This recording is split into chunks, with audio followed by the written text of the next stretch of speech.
What is going on, good people? Welcome into the Delmarva Sports Insider, the only live and local show dedicated to giving you all local sports all the time. I'm Sports Director Trayvon Miles.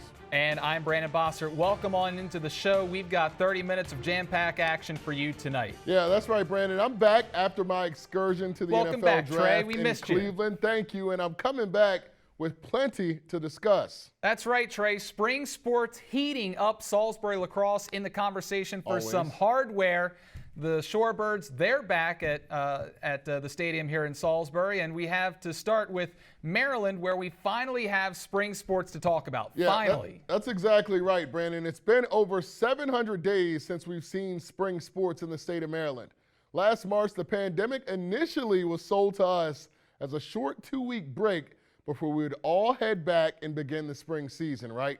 Yeah. Well, we know that's not how things played out, so the last time we've seen any spring action in Maryland goes back to June of 2019. During that time, these two were two of the best. Stephen Decatur girls lacrosse hosting Parkside. Seahawks in their first game under new head coach Lindsey Owens. But it's the Rams striking first. Super athlete Keely Block finding Katie Knapp. Knapp going to bounce one in for the goal. Parkside leading 2-0. Back comes the home team. Tori Mueller going to put some moves on the defense, finds the back of the open net there.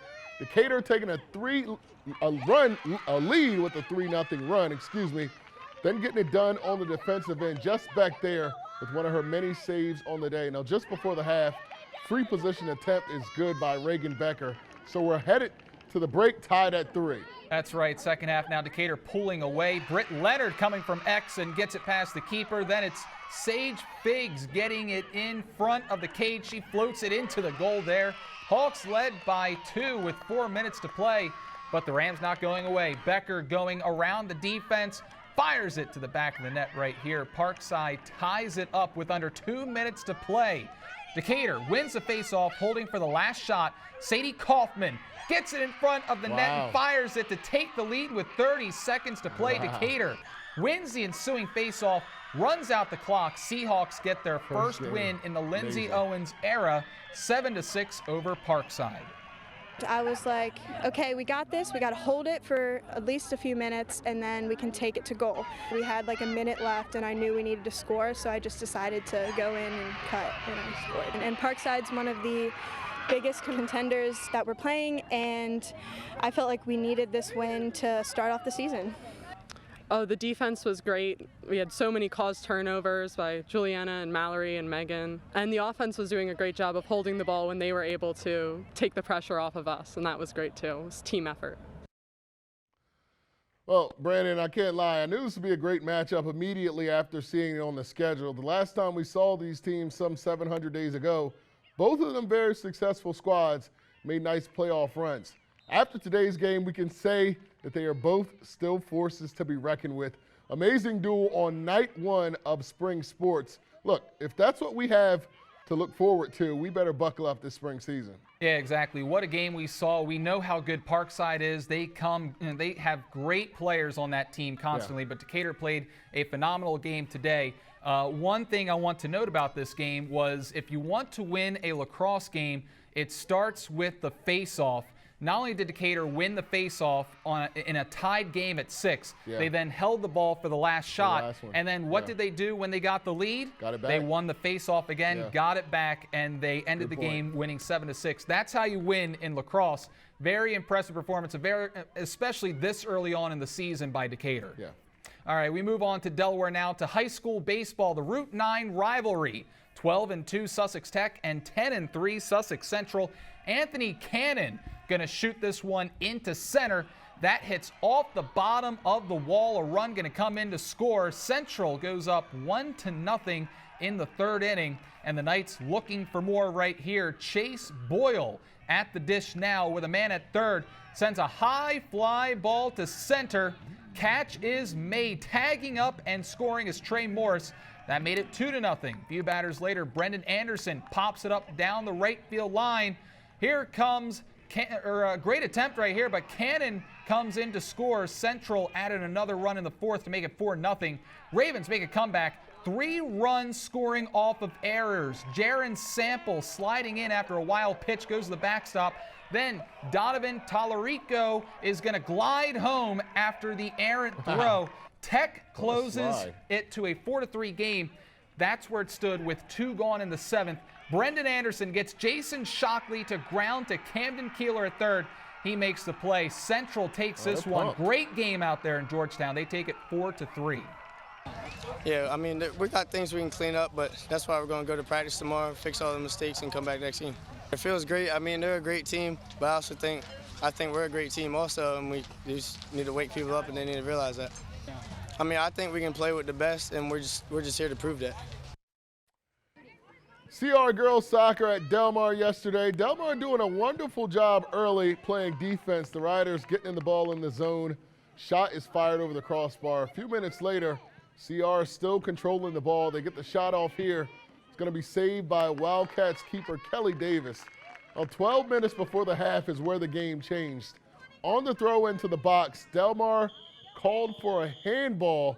Those Daniel Johnson referees. The Riders junior Madeline Reed steps up and puts one into the top right corner. CR goes on to outscore Delmar 3-0 in the second half. Daniel? The Riders go on to win this one by a final of 4-1. Well, Brandon, I can't believe I'm saying this, but the regular season is almost coming to an end in every sport in Delaware. It's almost playoff time. So with that being said, who are you impressed with this week? Trey, I got to give a shout out to the Central Golden Knights here. I gave a lot of love to Sussex Tech last week. I mean, Tech really didn't perform too well this week, losing to St. Mark's and then to Central. But now Central is showing they could be a problem come playoff time. Now, the only runs that they allowed to Tech were on defensive mistakes. So if you look at it from a negative aspect, I mean, that's something you have to clean up before playoff time. That's something that can definitely take you out during the playoffs, is if you're playing a St. Mark's or a DMA and you make a couple of bad errors, you can lose on that. But it shows that if they do clean that up, they can play very impressive baseball and go out there, and they can beat anybody in the state, really. We saw that with Cape. They had a lead on Cape. Cape scored 10 runs in the 6th inning to take that game. But aside from their win over Tech, Central has now also won 4 out of their last 5 by 10 or more runs. So they're heating up right now. They can definitely surprise some teams come playoff time, Trey. Yeah, absolutely. Look, Sussex Central has championship pedigree. We saw what they were able to do in football. Not that they're the same sports at all, but these guys, you see the Chase Boyles and some of these other guys already on the roster, already with championship experience. So why not? Winning's contagious, Trey. Yeah, we didn't think they would win it for football, but why not, right? All right, let's move to campus now. Salisbury men's lacrosse began their postseason quest for a 29th conference championship, just royalty right there, and a 13th national championship on Wednesday, hosting St. Mary's in the conference semifinals. The Gauls come out on fire. Jared Bromwell, the Cambridge grad, getting SU on the board. Barry going on a 7-0 run to start the game. That's how you open up the playoffs. Sure the Seahawks working to make it a game. Abe Hubbard, top shelf here. Lead cut to 5 to start the second quarter. All right, Salisbury puts it back in high gear now. Cross Ferreira reaches over the crease for the goal right there. Refs congregate, but they're going to allow that one. Gotta allow that goal, Trey, right there. That's right. A few minutes later, it's Griff Maroney saying, I can do that too. He gets the goal to go. How do you not stop that a second time? Salisbury up 12 at the half. Goals, baby. The only thing stopping the goals in this day was Mother Nature, but even she couldn't keep the guys down for long. The 12-time national champs keeping their foot on the gas. Look at that. That's Maroney again, this time with some trickery behind the back for the goal. The fun guys. SU soars past St. Mary's 28-3. They'll take on CNU tomorrow afternoon in the conference championship.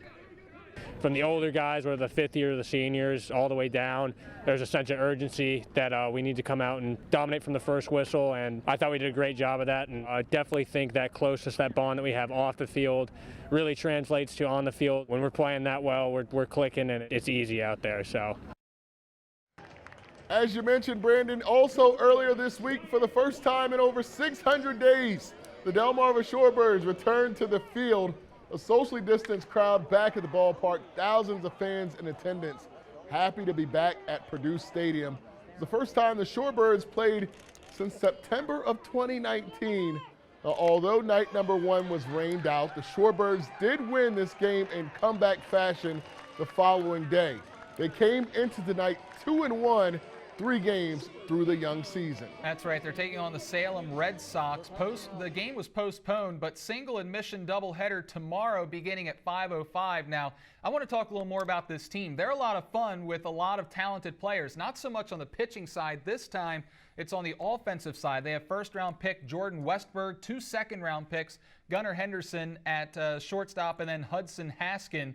There's even a chance maybe that second overall pick Heston Kierstad could see some time at Delmarva, and he is a big-time power hitter out of Arkansas, so we'll see if he comes and plays for the Shorebirds as well. Yeah, look, they have a loaded roster. When they went out for opening day, I believe 3 of their infielders out of the 4 were top 30 prospects in the Orioles organization. That is the new trend that we are seeing with the Orioles organization, is building through the farm system. So it is really awesome to see these young players coming through Delmarva. That's going to do it for the A block. We're taking a quick commercial break, but when we return, we've got a member of the Y-High tribe looking to dominate this summer on the mound as well as at the plate. We're introducing you to him next when DSI returns. I'm Cody Dimes from Sussex Tech Baseball, and you're watching Delmarva Sports Insider.